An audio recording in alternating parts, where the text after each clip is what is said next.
Exercise है आपकी 3.2। Exercise है 3.2 का क्वेश्चन नंबर सेकंड का फर्स्ट कह रहा है find the measure of each exterior angle of a regular polygon. Exterior angle हमें दिया गया है, यानी इसका एक्सटीरियर एंगल हमें फाइंड करना है जबकि साइड आपको दी गई है। साइड कितनी दी गई है? साइडें आपको दी गई है और कह रहा है कि इसका एक्सटीरियर एंगल हमें फाइंड करना है।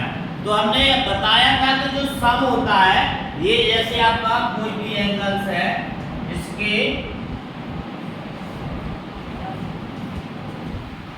ये सभी क्या है आपके एक्सटीरियर एंगल है कि नहीं? ये बाहर साइड को बनने वाले जितने भी एंगल्स हैं ये क्या है? सभी एक्सटीरियर एंगल है। इन सभी एक्सटीरियर एंगलों का जो सम होता है वो कितने के इक्वल होता है? 360 के इक्वल होता है। तो उसने बोला है कि जो इसमें लाइनें हैं यानी साइडें दी गई हैं, कितनी साइडें दी गई हैं? आपको 9 साइड दी गई है, यानी कि गिवन कितना है? गिवन इक्वल हो जाएगा 9 साइड। ये आपको साइड्स कितनी दी गई हैं? 9 दी गई है। तो वो कह रहा है कि जो एंगल्स है एक्सटीरियर एंगल, क्योंकि इनकी सभी की वैल्यू क्या होगी? एक समान रहेगी। तो इसमें क्या होगा कि आपको ये निकालना है कि इतना एक्सटीरियर एंगल कितने का है ये। तो इसके लिए क्या होता है, हम लिखेंगे total of all exterior angle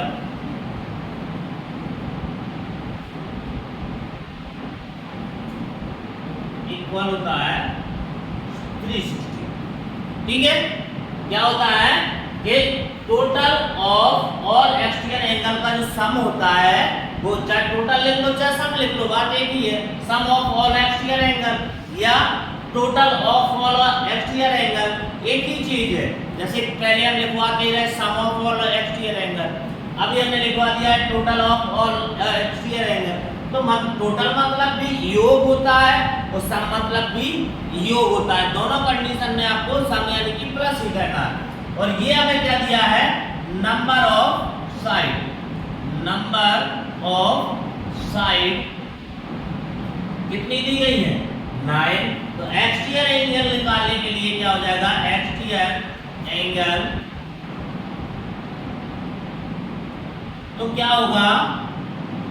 total of all exterior angle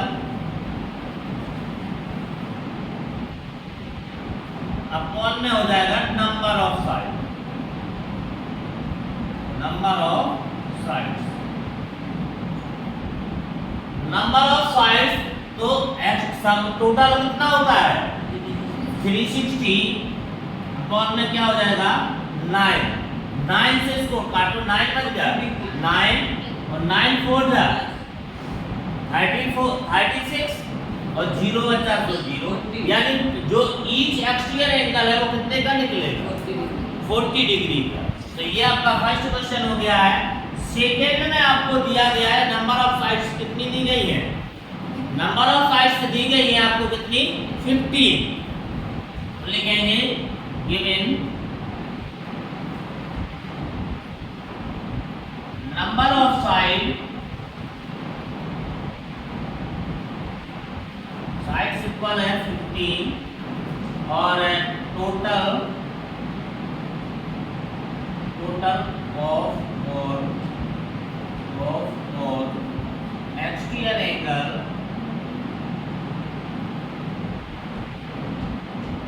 equal 360। तो हमें इसका फाइंड क्या करना है? ईच एक्सटीरियर एंगल फाइंड करना है, यानी कि प्रत्येक बाह्य कोण का मान कितना होगा? तो लिखेंगे exterior angle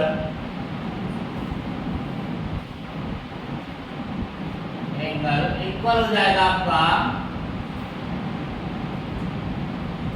total of all exterior angle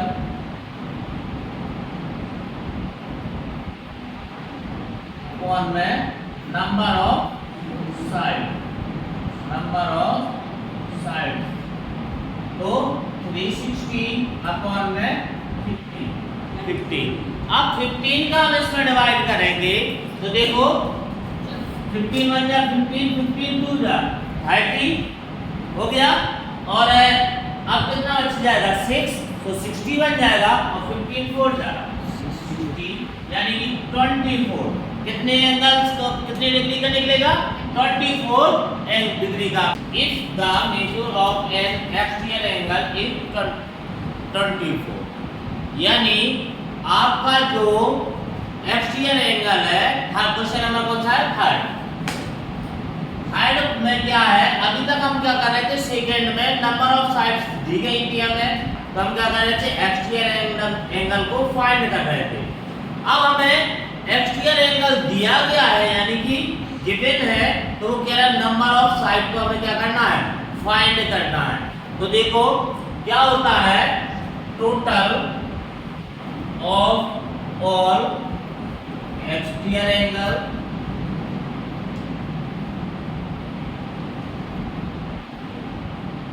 equal कितना होता है 360। एक्सियल एंगल हमें कितना दिया गया है इक्वल दिया है 224 डिग्री। तो वो कह रहा है नंबर ऑफ साइड आपको फाइंड करनी है, नंबर ऑफ साइड। देखो नंबर ऑफ साइड्स के लिए क्या हो जाएगा, इसको आप क्वेश्चन मार्क ले लेते हैं, ठीक है क्वेश्चन मार्क लेके इसके बाद देखो जो फॉर्मूला उसमें लिखते थे वही फॉर्मूला इसमें भी लिखेंगे, लेकिन बस चेंजिंग कहाँ हो जाएगी, जहां हम एक्सियल एंगल लिखते थे वहां पे हो जाएगा नंबर ऑफ साइड, और जहां पे नंबर ऑफ साइड लिखते थे वहां पे क्या हो जाएगा एक्सियल एंगल। तो लिखेंगे number of side, number of sides equal हो जाएगा total of all axial angle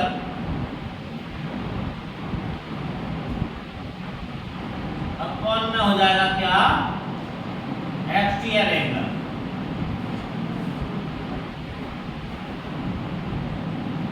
या इसको ईच एक्सियल एंगल भी लिख सकते हैं, ईच मींस होता है प्रत्येक, ठीक है। तो अब 360 अपॉन में क्या हो जाएगा 24। अब 24 से 360 को काटेंगे, तो नहीं ऐसे बन रहा है तो आप ऐसे भी काट सकते हो, 12 2 जा 24 और 12 3 जा हो जाएगा, और 2 से इसको काटेंगे तो कितना आएगा 15, यानी ऊपर क्या बचा है सिर्फ हमारा 15 डिग्री, यानी थर्ड वाले का जो आंसर होगा कितना होगा।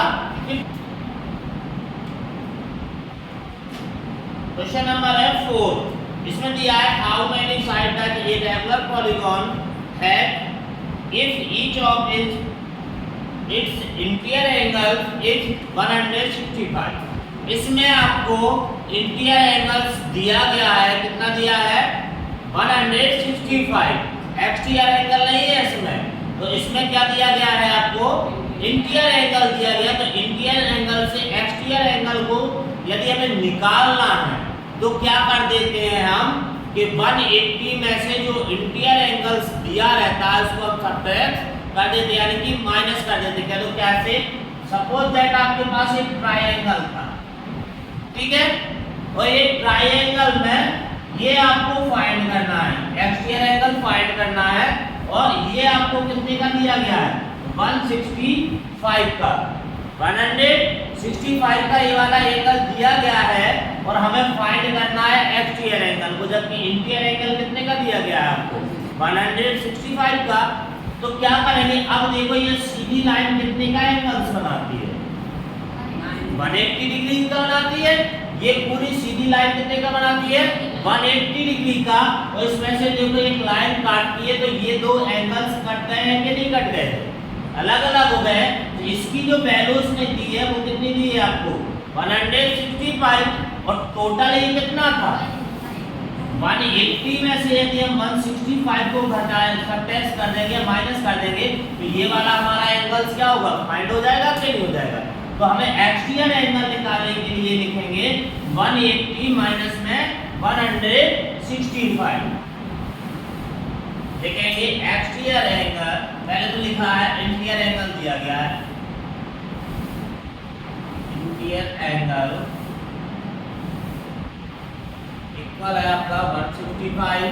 तो एक्सटीरियर एंगल निकालने के लिए ये क्या हो जाएगा, इसी को तो जो आपने अभी निकाल रहे थे ना, इसी को तो लीनियर पेयर बोलते हैं। लीनियर पेयर का मतलब होता है रैखिक समीकरण, रैखिक। तो ये क्या होता है, आपको एक सीधी लाइन से एक 180 डिग्री को दो एंगल्स में उसको डिवाइड कर देता है। एक्सटीरियर एंगल लीनियर पेयर कहलाता है। एंगल्स इक्वल हो जाता है 180 माइनस के 165।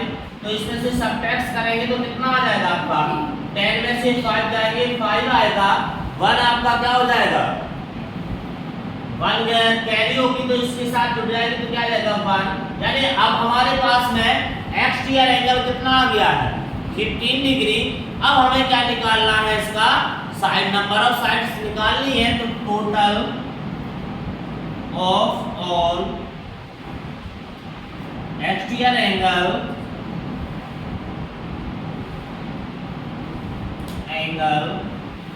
इक्वल क्या हो जाएगा 360। और अब क्या है, नंबर ऑफ साइड्स हमें फाइंड करनी है। तो अपन फॉर्मूला लगाएंगे, नंबर ऑफ साइड्स इक्वल में हो जाएगा आपका total of all exterior angle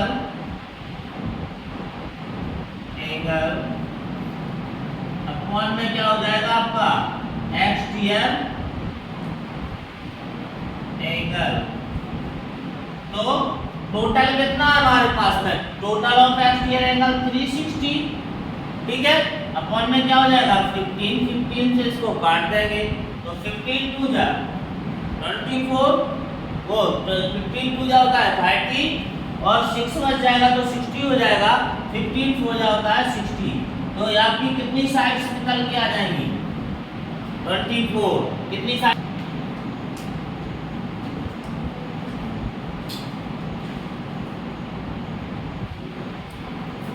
question number 5वां है, कह रहा है is it possible to have a regular polygon with ratio of each exterior angle a H 22। वो कह रहा है कि यदि आपको एक्सटीरियर एंगल की जो वैल्यू है वो कितनी दी गई है, 22 दी गई है।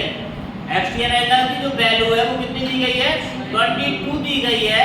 तो क्या ये पॉसिबल है कि आप रेगुलर पॉलीगॉन बना सकते हो। तो हमने आपको बताया था रेगुलर पॉलीगॉन की, जब हमने डेफिनेशन लिखवाई थी तब हमने आपको बताया था कि इसके जो रेगुलर पॉलीगॉन में उसके जो एंगल्स होते हैं वो सभी क्या होते हैं, इक्वल साइज के होते हैं, और उसकी जो साइडें होती हैं वो क्या होती है, इक्वल होती है। तभी आपका क्या होता है, रेगुलर पॉलीगॉन बनता है। तो रेगुलर पॉलीगॉन में ऑल साइड क्या होती है, इक्वल होती है, एंड उसके प्रत्येक जो इंटीरियर एंगल्स होते हैं वो क्या होते हैं आपके ईच साइड इक्वल साइज के होते हैं। तो इसमें क्या है 22। अब 22 है, 22 से 360 आपका कभी भी डिवाइड नहीं होगा, 360 पूरा पूरा डिवाइड नहीं होगा। जिन नंबर से 360 पूरा पूरा डिवाइड हो जाता है वही आपका उस एंगल्स में क्या होते हैं, वो एंगल्स आपके रेगुलर पॉलीगॉन बना लेते हैं। जैसे अभी आपका देख रहे थे कि साइड 15 आ रही थी, 24 आ रही थी, एंगल्स में 15 आ रहे, 24 आ रहे। तो इसका मतलब है इनसे देखो पूरा पूरा 360 क्या हो रहा था, डिवाइड हो रहा था, जबकि 22 से आपका पूरा पूरा डिवाइड नहीं होगा 360। इस कारण से क्या हो जाएगा, ये रेगुलर पॉलीगॉन नहीं होगा। तो लिखेंगे नो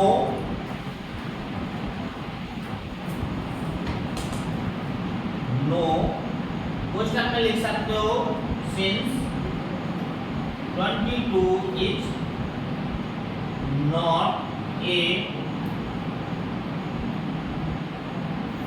डिवाइडर ऑफ 360।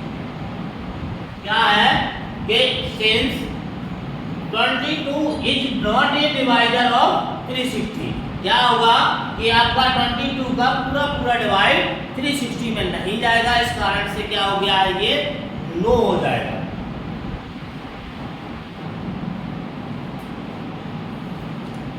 इसका है सेकेंड वाला बी नंबर का, ये आपका था ए नंबर का।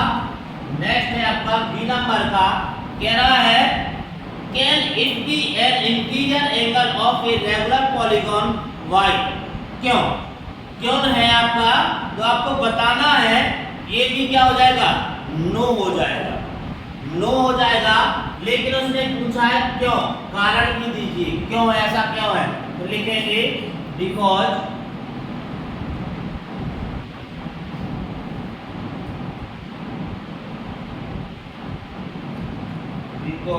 each exterior angle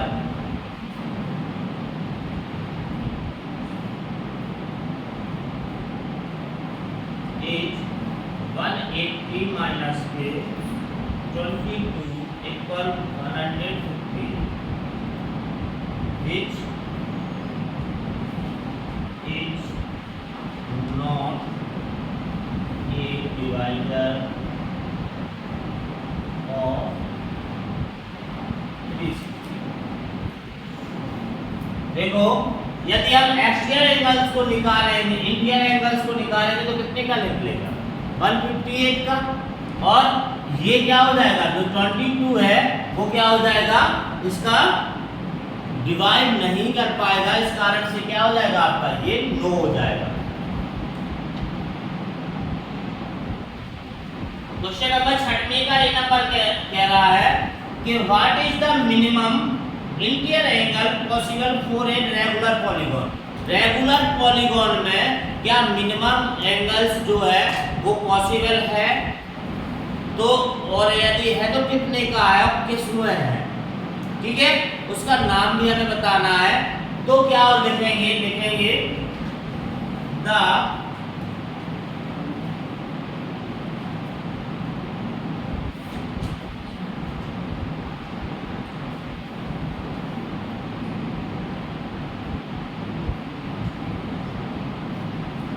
being a regular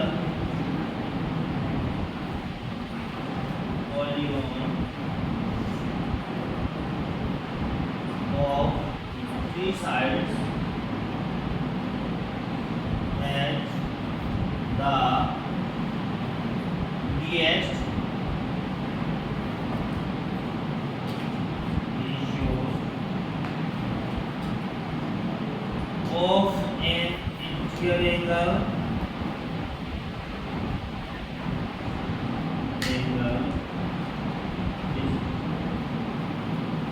क्या होगा, ये तभी पॉसिबल होगा इक्वाटोरियल ट्रायंगल। इक्वाटोरियल ट्रायंगल वो होते हैं जिनकी तीनों के तीनों साइडें क्या होती हैं, एक समान होती हैं।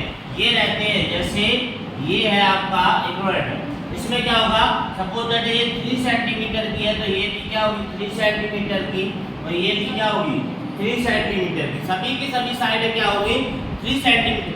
यदि इसकी साइडें सभी एक समान है, एक बराबर है, तो इनके एंगल्स भी क्या होंगे, एक बराबर होंगे। और ट्रायंगल्स में पूरे सम ऑफ 3 एंगल्स का मान कितना होता है, 180 होता है। तो 180 यानी कि 180 को हम 3 एंगल्स में डिवाइड करेंगे तो कितने का आएगा, 60 डिग्री का। इसका मतलब है ये कितने कितने के हो जाएंगे आपके, 360 के हो जाएंगे इसके। तो इसमें जो सभी यही हमारी रेगुलर पॉलीगॉन की डेफिनेशन भी होती है। इसके जो एंगल्स होते हैं वो क्या होते हैं, सेम साइज के होते हैं, और साइडें क्या होती है, इक्वल होती है। तो इसमें देखो 3 साइड्स क्या हो गई है, इक्वल हो गई है, और एंगल्स भी देखो क्या हो गए हैं, इक्वल हो गए। सेकंड में कह रहा है, सेकंड नंबर इसी का, तो उसमें कुछ नहीं है, इसी एंगल्स की वैल्यू बढ़ जाएगा, क्या हो जाए 360 डिग्री की जगह पे कितना हो जाए, 360 की जगह पे 120 हो। मैक्सिमम कितना बना सकते हो आप, इसमें पूछा था मिनिमम, उसमें क्या हो जाएगा मैक्सिमम। तो जहां पे आपने क्या लिखा है 60 डिग्री लिखा है, उसकी जगह पे हम क्या लिख सकते हैं 120 डिग्री लिख सकते हैं। तो इसका भी मैक्सिमम जो निकल के आ जाएगा वो निकलेगा कितना, मैक्सिमम निकलेगा 120, और मिनिमम कितना निकलेगा आपका 60 डिग्री का। तो बी नंबर का जो क्वेश्चन का आंसर हो जाएगा वो 120 आंसर हो जाएगा। इस प्रकार से आपकी प्रश्नावली समाप्त हुई है।